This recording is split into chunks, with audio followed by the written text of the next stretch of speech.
మొక్కజొన్న గారెలు చేసే విధానము. మొక్కజొన్న కంకులు తీసుకొని ఇలా ఎత్తులు ఒలవాలి, ఒలిసి మిక్సీ పట్టాలి. ఇలా మిక్సీ పట్టాలి. పచ్చిమిర్చి, కొత్తిమీర, కళ్యామాక్, కొత్తిమీర, సాల్ట్, కర్ర పౌడర్ ఇవట్టి ఇండేసి కలపాలి.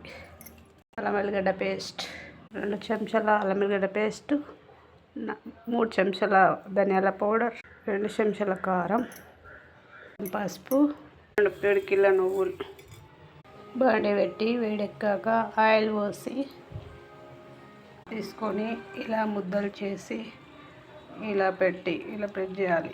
ఇలా వేసి బ్రౌన్ కలర్ వచ్చేదాకా ఉంచాలి. ఇలా ఒకదాని తర్వాత ఒకటి ఇలా వేస్తూ ఉండాలి. బ్రౌన్ కలర్ రాగానే తీసివేయాలి. వేడి వేడిగా మొక్కజొన్న గారెలు సూపర్గా. మీరు కూడా ట్రై చేశాక ఎలా వచ్చిందో